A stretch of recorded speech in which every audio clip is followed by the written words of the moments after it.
गुरु महाराज का आना चाहिए। और थोड़ा पीछे, इधर इधर थोड़ा कीजिए, इधर। हाँ हाँ ठीक है, ठीक है। हाँ। बोलिए प्रेम से श्री सद्गुरु महाराज की जय। श्री सद्गुरु महाराज की।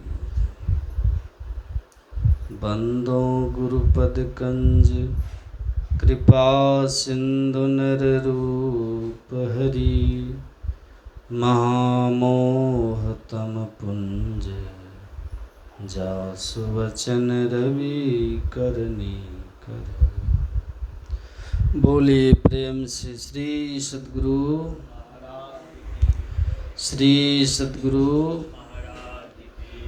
श्री सद्गुरु महाराज की जय। परमारथ सद्गुरु महर्षि मही परमहंस जी महाराज, उनके मस्तिष्क स्वरूप गुरुदेव महर्षि संत सेवी परमहंस जी महाराज के युगल पावन श्री चरणों में बारंबार नमन।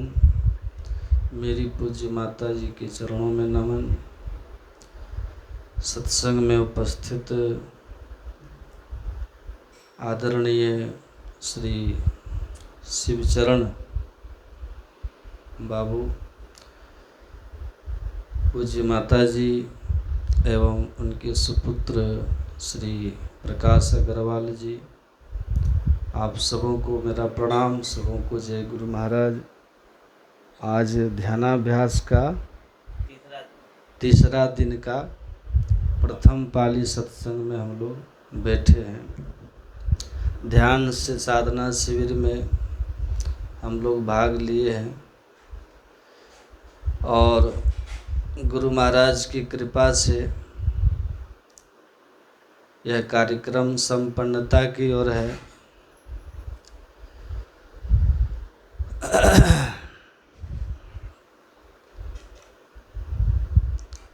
आज हम लोग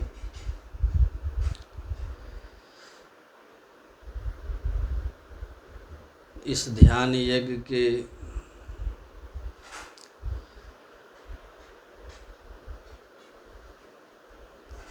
तीसरे दिन के कार्यक्रम में उपस्थित है और आज अंतिम दिन है। समय किस प्रकार से व्यतीत हो जाता है पता भी नहीं चलता है।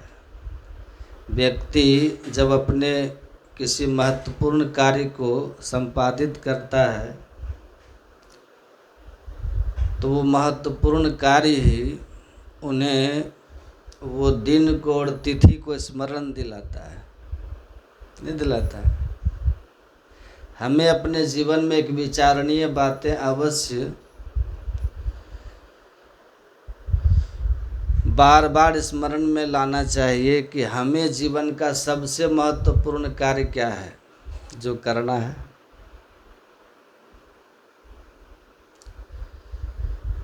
और आप सभी जो इस महान ज्ञान ध्यान यज्ञ में भाग लेते हैं, कराते हैं, करते हैं, ध्यान में सत्संग में, ये सद्गुरु की विशेष कृपा है आपके ऊपर। नहीं तो ध्यान और सत्संग कर पाना इतना आसान नहीं है। कई जन्मों का संस्कार है जो आप सब साधना में और ध्यान में बैठ लेते हैं। और ऐसे ही निरंतर भाग लेने वालों के जीवन में मृता मोहमयी माता जातो बोधमयं सुतः, अभी का जो पाठ हमने सुना मैत्रेयी उपनिषद से, हम लोग संतमत के थोड़ा, हाँ ठीक है, और संतमत में ज्ञान योग युक्त ईश्वर भक्ति का उपदेश दिया जाता है। ईश्वर भक्ति है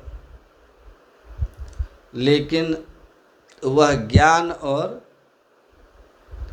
योग से समन्वित है। हम लोग की जो ईश्वर की भक्ति का है ज्ञान योग से समन्वित जिस भक्ति से मुक्ति होती है, जन्म और मरण से छुटकारा मिलता है, दुखों से छुटकारा मिलता है, उसी को मुक्ति कहते हैं। ध्यान से सुनिएगा, नहीं तो हम भी भटक जाएंगे। तो संत मत की जो भक्ति है वह कैसी है? ज्ञान और योग से युक्त होने के कारण मोक्ष प्राप्त कराने में पूर्णतया सक्षम है। बहुत तरह की भक्तियां हैं संसार में, जिससे केवल ऊंचे स्वर्ग तक आप पा सकते हैं, लेकिन स्वर्ग स्वल्प अंत दुखदाई। पर हम लोग जो भक्ति कर रहे हैं, इस भक्ति का अंत दुखदाई नहीं है। अंत जो है ये सुखदाई है। अंत भला तो सब भला। तो हम लोग कहाँ हैं अभी? संसार में है ना। अच्छा, संसार का हेतु क्या है बताइए तो? संसार का हेतु मोह संसार हेतु। समझ गए? शंकराचार्य जी कहते हैं हम जो इस संसार में हैं किस कारण से हैं? मोह के कारण। मोह मतलब क्या होता है? अज्ञानता। मोह मतलब अज्ञानता। और ऋषि क्या कर रहे थे पाठ में? अपने धर्म पत्नी को क्या कर रहे थे? मृता मोहमयी माता। मृता मोहमयी माता मतलब मोहमयी माता मर गई, सूतक लग गया है। अब पहला सूतक क्या है? मृता मोहमयी माता। मोहमयी माता मर गई, पहला सूतक। और जिसकी मोहमयी माता मर गई तो संसार का हेतु मरा। हेतु मरा ना, कारण मरा। तो जाता बोधमय सुता तो स्वाभाविक हो जाएगा, ज्ञानमय पुत्र होगा। तो मोह को ऋषि क्या कह रहे हैं? माता। हम लोगों का जन्म कहाँ से होता है? माता के गर्भ से।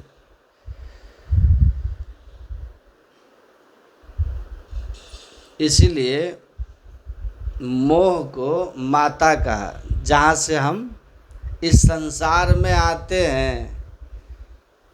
बहुत ध्यान से सुनिएगा, किस लिए आते हैं संसार में? दुख भोगने आते हैं, कष्ट भोगने आते हैं। यहाँ है ना।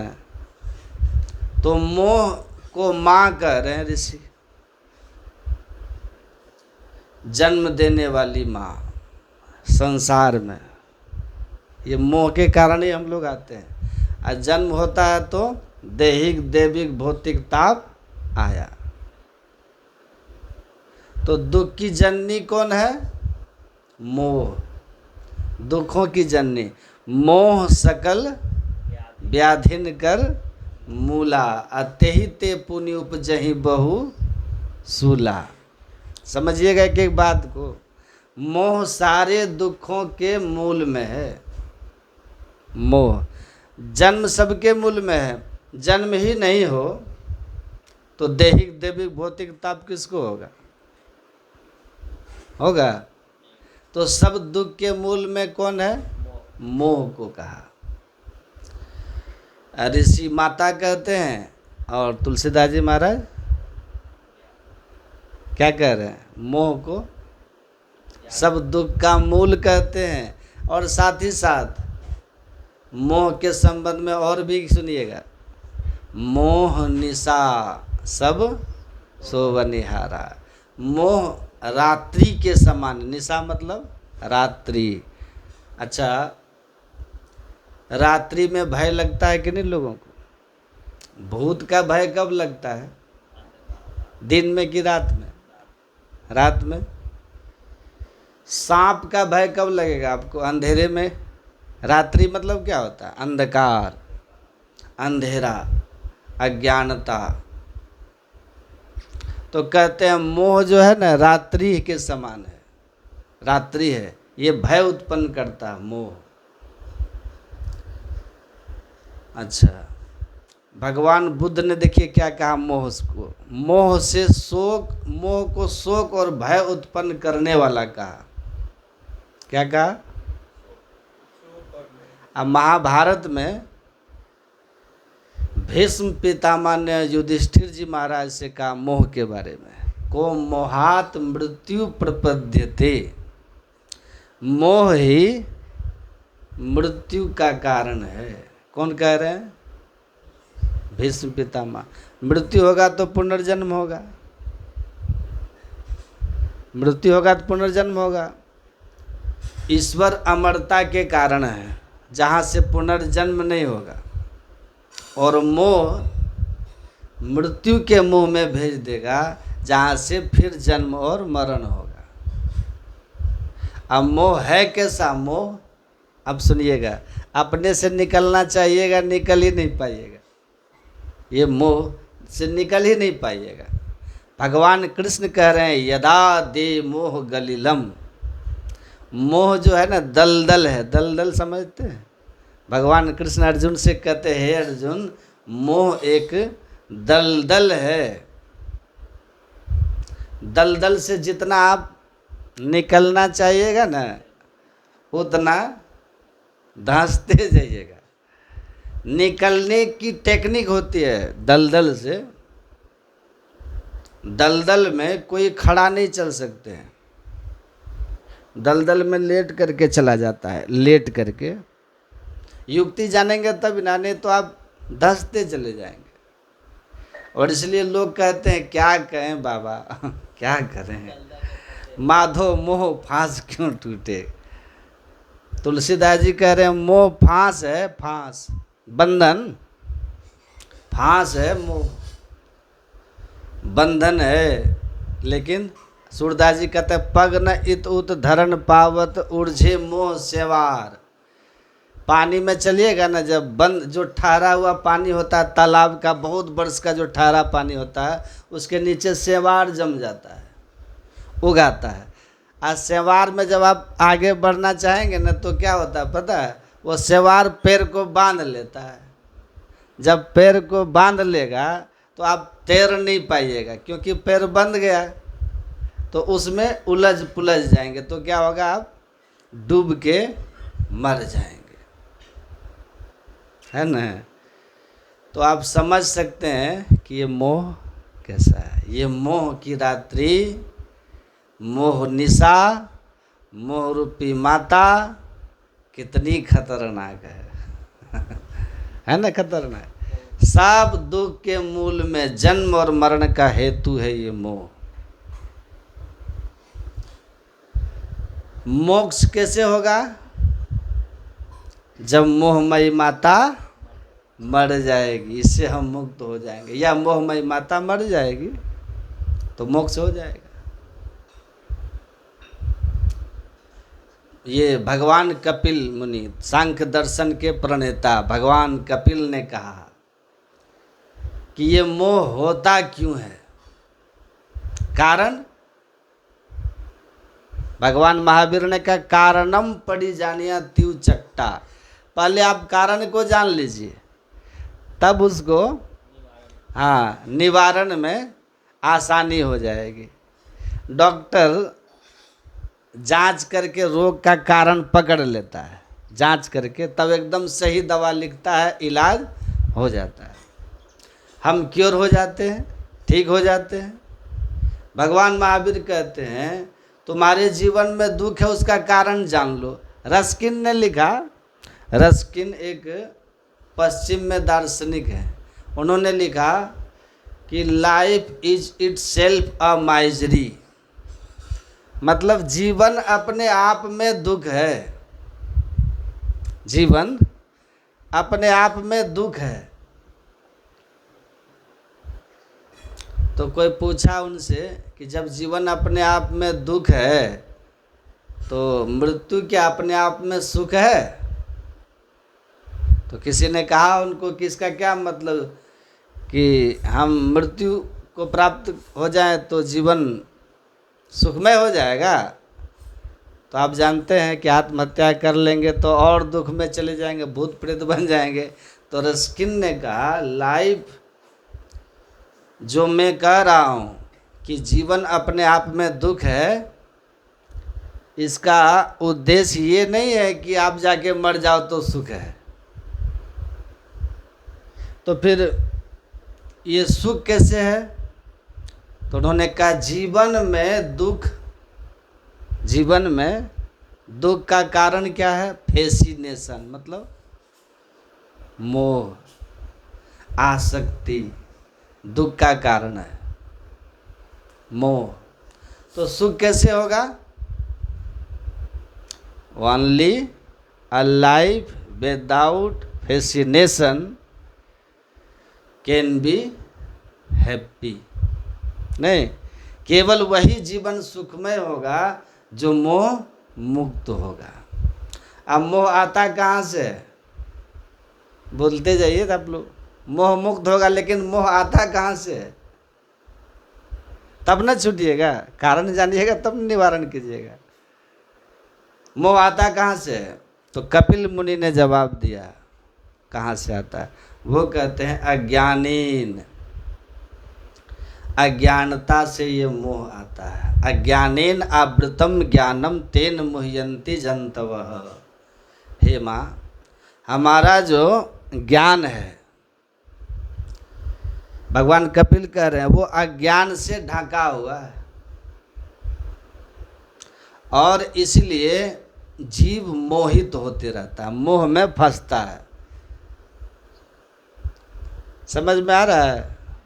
नहीं समझ में आएगा तो सुनने में बढ़िया नहीं लगेगा। अज्ञानता मोह का कारण है, अज्ञान मोह से मुक्ति है। अज्ञानता किसको कहते हैं? स्वस्वरूप विस्मृति ही अज्ञानता है। अपने स्वरूप को भूल जाना ही अज्ञानता है। स्वरूप विस्मृति हो गई, देहाभिमानेन सर्वे दोषा प्रादुर्भवन्ति। देखिए हम कौन है? हम लोग जीव, चेतन आत्मा। अपने को क्या मानते हैं हम लोग? मैं मतलब शरीर, ये न मानते? शरीर में हम लोग हैं ना अभी। चेतन आत्मा से हमारा परिचय नहीं है। सुनते हैं, पढ़ते हैं, लेकिन परिचय अपने स्वरूप को हम नहीं जानते। जब हम स्वरूप को भूल जाते हैं कि मैं शरीर नहीं हूँ, न त्वे देहम न त्वे देहो, न तुम देह हो न देह तुम्हारा है। महाराजा जनक को कह रहे हैं, कौन? अष्टावक्र मुनि, न तुम देह हो न देह तुम्हारा है। केवल यहाँ मोह का बंधन है। कितना कठिन बंधन है। सुने ना, गुरु महाराज कहते थे एक बहुत नामी बदमाश था, जेल में बंद था। जिस जेल में रहता था जेल तोड़ के भाग जाता था। तो बेड़ी हथकड़ी रखा।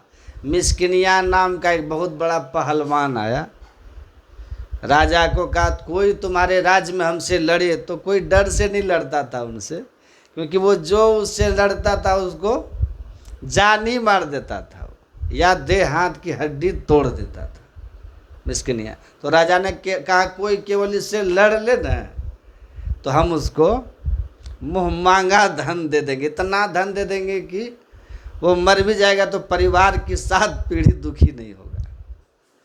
तो जेल में बंद एक कैदी तैयार हो गया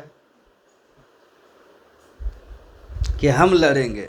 राजा गए कि चलो चलो इज्जत बचेगी राज्य की, लड़ोगे हार भी जाओगे तो हार जाओगे। कहा हारेंगे नहीं, लड़ेंगे भी और पटकेंगे भी, पछाड़ेंगे भी। तो क्या करें? तो बहुत दिन से बंद था, तो बेड़ी हथकड़ी की चाबी नहीं मिल रही थी। तो कहा कि इसको काट दो। राजा ने कहा कि जब काटना ही है तो मैं तोड़ देता हूँ। एक झटके में बेड़ी को तोड़ दिया, हथकड़ी को तोड़ दिया, वो कह दिए। तो राजा ने कहा, अरे मैं तो सोचा बेड़ी और हथकड़ी के कारण तुम जेल में बंद हो, भागा क्यों नहीं फिर?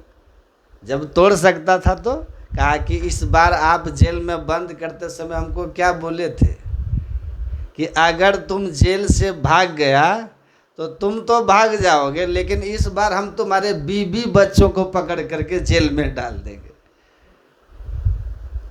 तो बीवी बच्चों को आप जेल में न डाल दें, इसलिए मैं नहीं भागा, वरना इन हथकड़ियों बेड़ियों को कब का तोड़ के भाग जाता। तो अब राजा ने कहा कि वाह, लोहे की जंजीर को तोड़ना आसान है, लेकिन मोह के जंजीर को तोड़ना आसान नहीं है। देह का जब तक भाव है, मैं और मोर, कल सुन रहे थे, तोड़ते माया। जब देह का भाव आ जाता है, कपिल मुनि कह रहे हैं कि जब चेतन आत्मा शरीर में आसक्त हो जाता है और अपने स्वरूप को भूल के देह को ही मैं मान लेता है, देह के ही मान अपमान सुख दुख को अपना मान अपमान सुख दुख मान लेता है, तो उसमें सारे विकृति और विकार आ जाते हैं। देहाभिमाने न सर्वे दोषा प्रादुर्भवन्ति, सारा दुख दोष उसमें आ जाता है। तो क्या करें? मोह से मुक्त होना है तो क्या करें? बोधात्मा चिद रूपी सोई चिद रूपो सुबोधात्मा निर्विकारो सुखी चरह। हे राजन, अष्टावक्र मुनि कह रहे हैं राजा जनक को कि तुम चिदानंद में स्वरूप हो, आत्मा हो, तुम ज्ञान में तत्व हो, निर्विकारी हो, तुम अविनाशी हो। ऐसी भाव दशा को प्राप्त करो और संपूर्ण संसार में सुखी हो जाओ। संसार में सुखी होकर विचरण करो, जहां जाओ सुखी रहोगे। तुम देह नहीं हो। तो ये मोह जो है अपने स्वरूप का विस्मरण है ना? ये सारे दुख का कारण है। मृता मोहमयी माता, इससे छूटना है तो क्या करना होगा? बोधमय पुत्र को जन्म देना होगा, ज्ञानमय पुत्र को जन्म देना होगा। और ज्ञानमय पुत्र कौन है? कौन है ज्ञानमय पुत्र? कौन है? स्वरूप स्मृति। भगवान बुद्ध कहते सम्यक। गुरुजेब हुए थे एक दार्शनिक, उन्होंने कहा self remembrance is the only way of getting rid from all the miseries birth and death, cycle of birth and death. आत्म ज्ञान ही जन्म मरण और सारे दुख से मुक्ति का कारण है।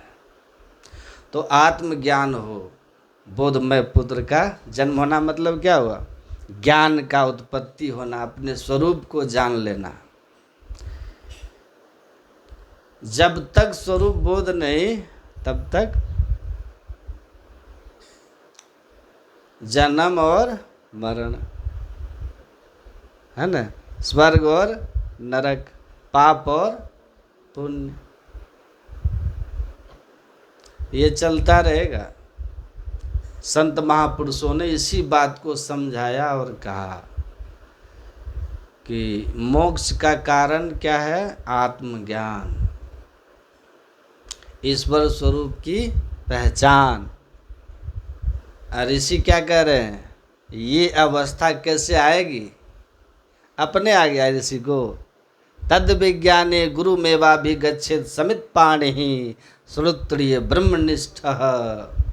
मांडुक्योपनिषद के ऋषि ने कहा श्रोत्रिय ब्रह्मनिष्ठ, ब्रह्म में निष्ठा जिनकी स्थिर हो गई है, ऐसे संत सदगुरु के पास में जा कर के प्रणिपात होकर के सेवा कीजिए, अनुनय विनय कीजिए, उनकी कृपा होगी गुरु की, तब वो आपको इसका ज्ञान देंगे। गुरु दयाल दया कर दिए भेद बताई, महाअभागी जीव के दिए भाग्य जगाई। सब जग भूला रे भाई, मेरे सतगुरु जुगत लखाई। संत कबीर साहब कहते सारा संसार भूला हुआ है, कोई चतुर न पावे पार नगरिया बावड़ी। सतगुरु मिलते हैं तो ये ज्ञान देते हैं, सतगुरु मिलते हैं तो ये ज्ञान देते हैं। गुरु ज्ञानांजन सच्ची नेत्र पाइया, आंतरी चानना अज्ञान अंधेर गमाइया। आंतरिक चानना मतलब आंतरिक प्रकाश हुआ, अज्ञानता की रात्रि का नाश हुआ, मोह का नाश हुआ। ऋषि की यही अवस्था है। हृदयाकाशे चिदादित्य सदा भासति भासति, नास्त में तीन चौ उदेति, कथम संध्या मुपासमय। ये जो अवस्था है ना, ये जब तक अपने अंदर में अंधकार है, ये मोह आपका छूटेगा नहीं। गुरु महाराज कहते हैं भजो भजो गुरु नाम हो प्यारे, भजो भजो गुरु नामा हो, कहते हैं ना। लेकिन तन धन दारा सपन है सारा, अंत न आवे कामा हो। ये सब स्वप्न है, कल सुना रहे थे ना, स्वप्न है। स्वप्न क्या है? अज्ञानता है। काम नहीं आएंगे, लेकिन घट में तेरे घोर अंधेरा, सोई भरम का जमा हो। आपके अंदर में ये घोर अंधकार है, और इस अंधकार के कारण ये मोह छूटता नहीं है। ये स्वप्न में आसक्त हैं आप, लेकिन स्वप्नों का स्वभाव है कि टूटेगा। स्वप्न कितना भी अच्छा देखिए आप, लेकिन टूटेगा। टूटेगा कि नहीं? कितना अच्छा स्वप्न देखिए, लेकिन टूटेगा, निश्चित टूटेगा। कितनों बढ़िया से बढ़िया स्वप्न देखिए, तो सपना जो है कितना भी अच्छा आप देख लीजिए, टूटेगा। क्योंकि स्वप्न मतलब क्या होता है? कुछ जगने के पहले और सोने के बाद कि एक ऐसी अवस्था है जो कुछ काल के लिए है। वैसे ही संसार की संपूर्ण सुख की स्थिति आपके जीवन में हो, सब कुछ अनुकूल हो, पर आसक्त मत होइएगा, क्योंकि स्वप्न है, टूटेगा, छूटेगा। जागिए। जागने के लिए क्या करना होगा? इस मोह से ऊपर उठना होगा। अब मोह से अंधकार में रह करके कोई ऊपर उठ ही नहीं सकता है। इस नगरी में तिमिर समाना भूल भरम हर बार, आ खोज करो अंतर उजियारे, छोड़ चलो 9 द्वार। लाख उपाय कीजिए, लेकिन अंधकार में जब तक रहेंगे, ज्ञान कुछ देर तक टिकेगा, समझ रहे ना। और परिस्थिति जब आ जाएगी ना, तो ये ज्ञान हवा में उड़ जाएगा, फिसल जाएंगे। तो अंतर चानना मतलब अंतः प्रकाश हो हमारी साधना। इसीलिए सत्संग कीजिए, मन मुड़ेगा आपका। सत्संग करने से बार बार प्रकाश की महिमा सुनिएगा, शब्द की महिमा सुनिएगा, आत्मज्ञान की महिमा सुनिएगा, ईश्वर की महिमा सुनिएगा। स्वाभाविक है ना, मन अंतर्मुखी होगा। शब्द में गुण होता है ना, शब्द में गुण होता है, आपके मन पे प्रभाव डालेगा। जैसा शब्द सुनिएगा वैसा भाव आएगा, विचार आएगा। इसलिए कहा कि बाहरी सत्संग उसी को कहते हैं जो अंतर सत्संग की प्रेरणा करता हो। अंतर सत्संग ध्यान अभंगा। इसीलिए अपने घट दिया ना बारूरे, अपने अंदर में दिया जलाइए। पूज्यपाद महर्षि संत श्री परम जी महाराज कहते थे कि जब बाहर दिया जलता है ना दिवाली का, तो सुबह उठ के देखिएगा कितना कीट पतंग उसके इर्द गिर्द जल करके मरे हुए। उसी तरह जब अंतः प्रकाश हो जाता है तो हार हैं सलभ सकल समुदाय। राम भगति चिंतामणि सुंदर बसे गरुड़ जाके, और अंतर परम प्रकाश रूप दिन राति, नहीं कछु चाहिए दिया घृत बाती, मोह दरिद्र निकट नहीं आवा। देखिए मोह क्या कह रहे हैं यहाँ, मोह रूपी दरिद्रता निकट नहीं आती। ये मोह रूपी माता अज्ञानता अब आपको नहीं छुएगी। गुरु महाराज ने टीका में लिखा है, नवधा भक्ति की छठी भक्ति जो है, छठदमशील विरति बहु कर्मा निरत निरंतर सज्जन धर्मा। छठी भक्ति मतलब दृष्टि योग। साधना करके जब एक बिंदुता की प्राप्ति करता है साधक, तो सहस्त्र कमल दल के विभिन्न ज्योतियों का पूर्ण चंद्रमा का दर्शन करता हुआ जब वो साधक त्रिकुटी के केंद्र में पहुंचता है, गुरु महाराज के टीका में है, तो वहाँ उसको पूर्ण सूर्य का दर्शन होता है। वही ये चैतन्यमय सूर्य है जिसके हृदय में आ जाता है तो क्या होता है, जब ते राम प्रताप खगेशा उदित भयो अति प्रबल दिनेशा, पूरी प्रकाश रहे होते लोका। अब अंधकार आएगा ही नहीं, अज्ञानता अब आएगी ही नहीं, मोह अब होगा ही नहीं। बहुतन सुख बहुतन मन शोका, जिन्हें सुख ते कहो बखानी, प्रथम अविद्या निशा नसानी। अब अविद्या मोह की रात्रि, अविद्या की रात्रि, अज्ञानता की रात्रि का नाश हो गया। कब? जब उस सूर्य का दर्शन हुआ। तो इस तरह से जिनकी स्थिति हो जाएगी तो हमेशा ज्ञान में ही रहेंगे। उसके आगे भी है, उसके आगे कौन है? परमात्मा। हाँ, थोड़ा और आगे है, लेकिन उस अवस्था में चले जाने के बाद रात्रि के प्रकाश में उल्लू को उड़ते आप देखे होंगे, चंद्रमा के प्रकाश में देखे होंगे उल्लू को, लेकिन सूर्य के प्रकाश में उल्लू को नहीं देख पाएंगे। उसी तरह से जिसको सूर्य दर्शन हो जाता है ना, उसकी स्थिति कैसी हो जाती है? अग उल्लू जहाँ तहाँ लुकाने, पाप रूपी उल्लू अब उसको स्पर्श भी नहीं कर सकता। इसलिए शुरू में साधक जो होते हैं ना, साधक थोड़ा कुछ अंदर का प्रकाश दिखता है ना, रात्रि भाग वाला प्रकाश, तो रिद्धि सिद्धि आ जाती है। और रिद्धि सिद्धि आ जाती है तो लोग चमत्कार दिखाने लग जाते हैं। तो फिर कबीर साहब कहते हैं, कच्ची कली एक तोड़ के मलिया पछताया हो। कहाँ पर? गंग जमुन बीच रेतवा माली बाग लगाया हो।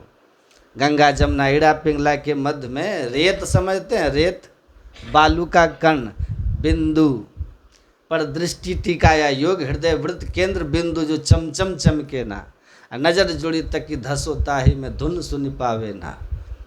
दृष्टि की युगल धारों को जब एक बिंदुता पे केंद्रित करते हैं ना, सुषुम्ना में केंद्रित करते एक बिंदुता की प्राप्ति होती है, तो अंतः प्रकाश का दर्शन होता है।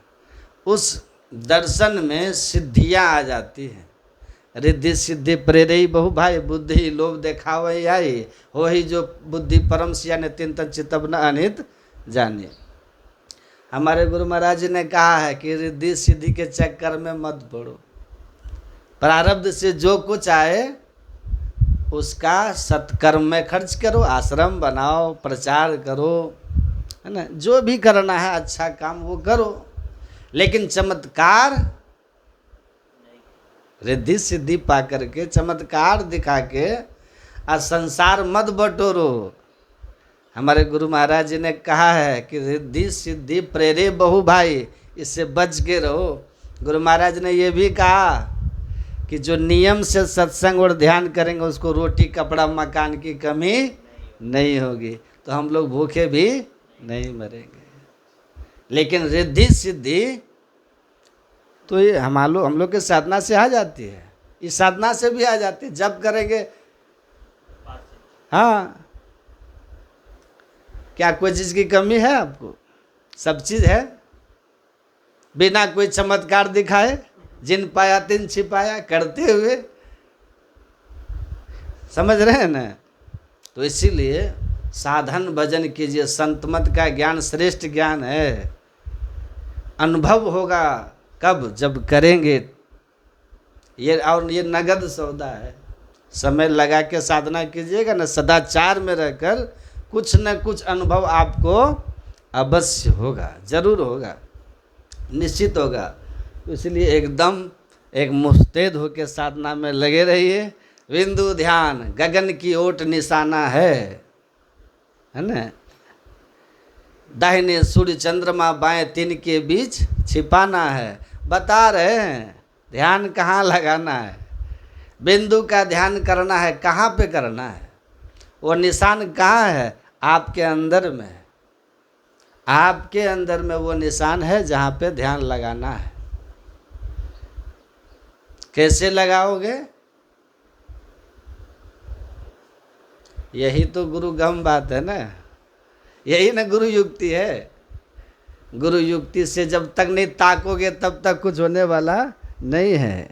गुरु युक्ति से ताको गगन में, तब जल के एक तारा रे, वह तारा गुरुदेव बतावे ज्योति मंडल का द्वारा। बिना गुरु की कृपा पाए नहीं जीवन उधारा, बिन दया संतन की में ही जानना इस राह को, हुआ नहीं होता नहीं वह होनारा है नहीं। इसलिए खूब ध्यान कीजिए, सत्संग कीजिए और इस ज्ञान को सुनते रहिए। समय का अभाव है। हाँ हाँ जी जी हाँ जी जी। तो टाला टुली में दिन को नहीं बिताना है। टाला टुली दिन गया काला, टाला टुली में जीवन को मत छोड़िएगा। भजन भक्ति में अपने समय को लगाइए। शुभ काम शीघ्र कर लीजिए। भगवान कृष्ण कहते हैं थोड़ा थोड़ा भी भजन का अभ्यास करोगे ना, ध्यान का, तो ध्यान योग के आरंभ की यही महिमा है कि थोड़ा थोड़ा भी कर रहे हो तो ये संस्कार मनुष्य शरीर से नीचे नहीं गिरने देगा। हाँ, शरीर छूटेगा, स्वर्ग जाओ, फिर मनुष्य शरीर में आओगे। नेहा विक्रम नास्पस्ति प्रत्यवायुर्न विद्यते स्वल्पम अभ्यस्य धर्मस्य त्रायते महतो भया।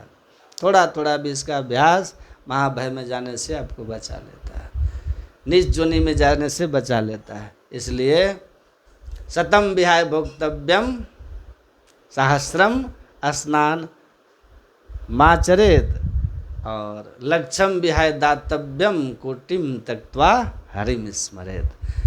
मतलब 100 काम छोड़ करके, इसको समझा देते हैं, 100 काम छोड़ के समय पे भोजन कीजिए। शरीर माध्यम खलु धर्म साधन। शरीर स्वस्थ रहेगा तब न कुछ होगा। बीमार शरीर से कुछ होता है? तो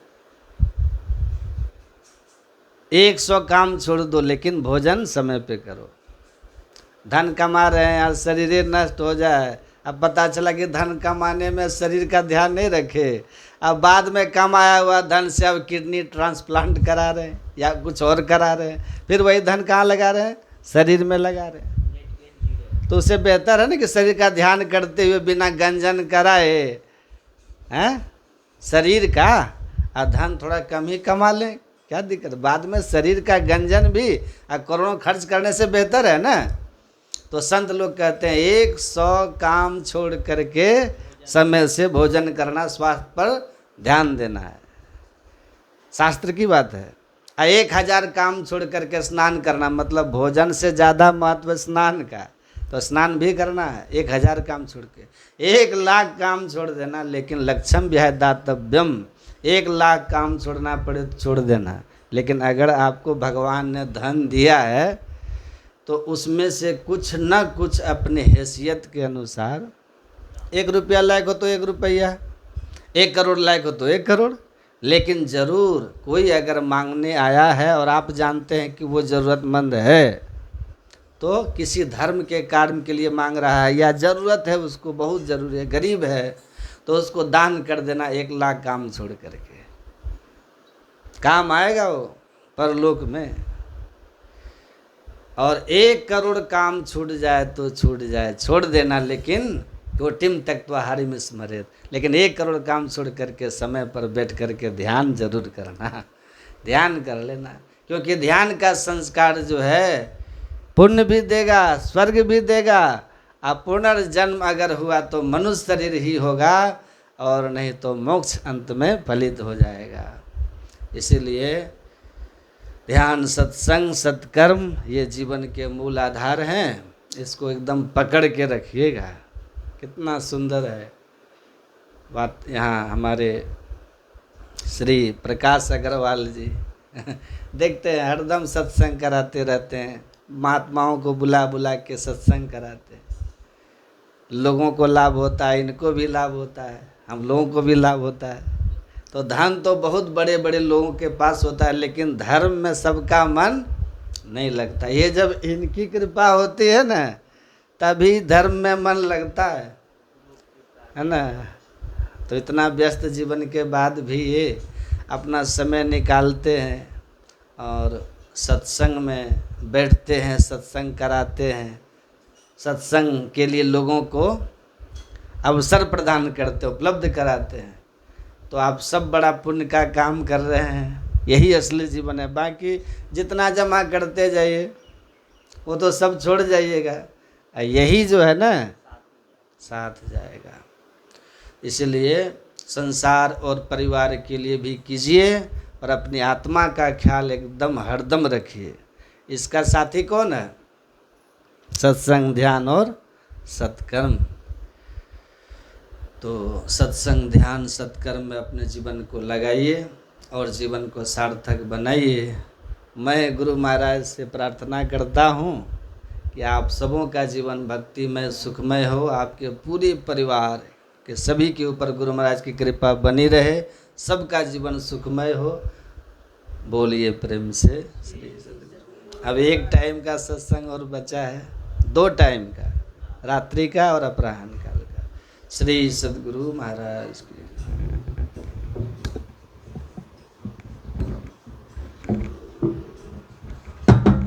क्या बाबा, क्या आरती बाबा की भजन?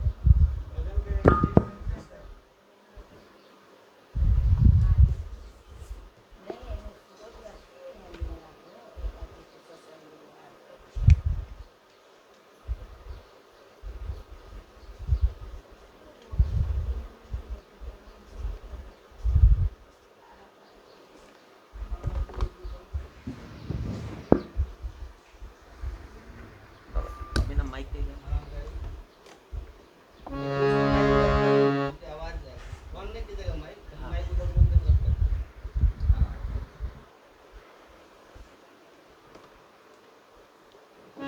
बोलिए प्रेम से श्री सद्गुरु महाराज की जय।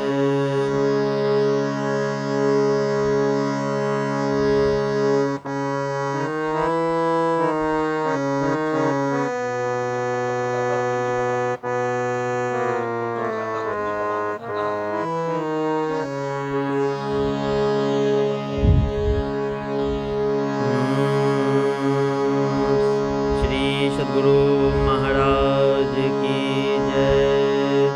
दिल का हुजरा साफ कर जाना के आने के लिए, दिल का हुजरा साफ कर जाना के आने के लिए।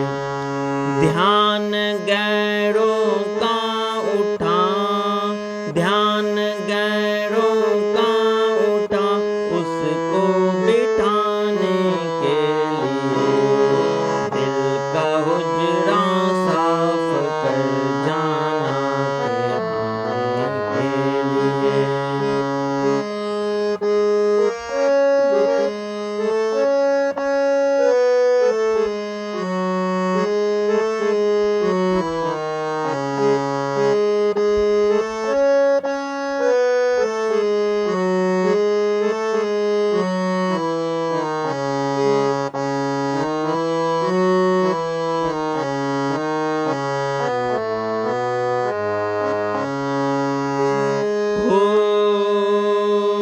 चश्म दिल से देख यहाँ जो तमाशे हो रहे हैं, चश्म दिल से देख यहाँ जो तमाशे हो रहे हैं। दिल सीता क्या क्या है तेरे दिल सताने के लिए, दिल का हुजरा साफ कर जाना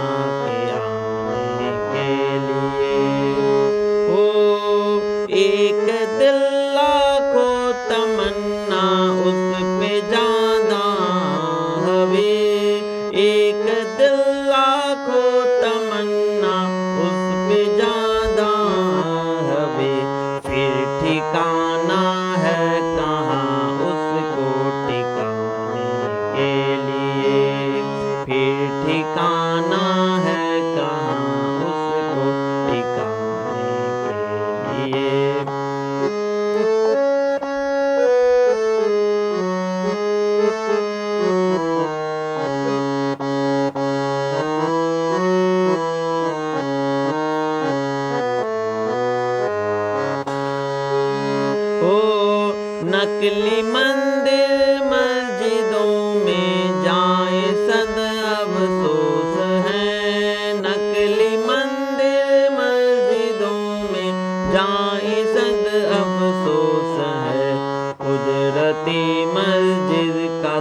साकिन दुख उठाने के लिए, कुदरती मस्जिद का साकिन दुख उठाने के लिए, दिल का हुजरा साफ कर जाना के आने के लिए।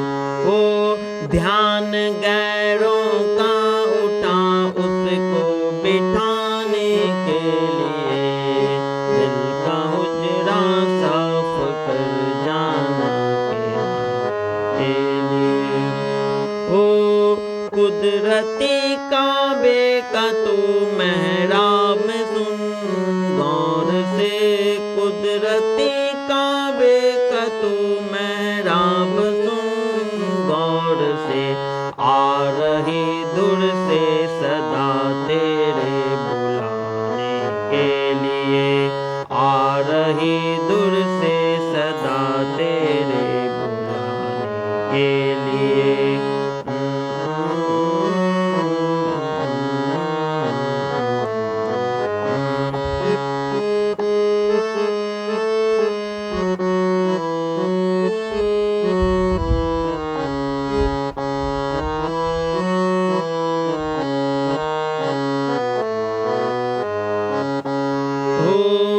क्यों भटकता फिर रहा तो ऐ तला से यार में, क्यों भटकता फिर रहा तो ऐ तला से यार में, रास्ता सहरग में है दिलवर पे जाने के लिए, रास्ता सहरग पे है दिलवर पे जाने के लिए।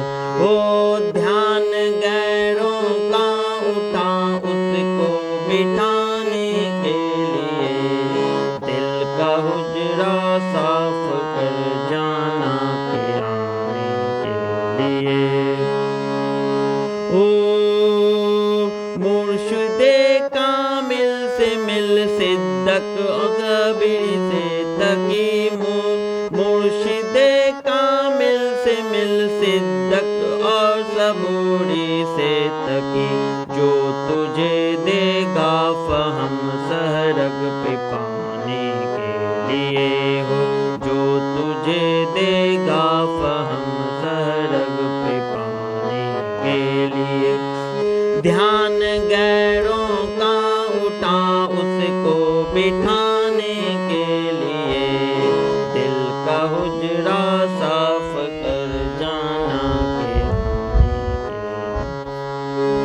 ओ गोते बातिन हो कुशादा जो करे कुछ दिन अमल, गोते बातिन हो कुशादा जो करे कुछ दिन अमल, ला इलाहा अल्लाह अकबर पे जाने के लिए हो, ला इलाहा अल्लाह अकबर पे जाने के लिए।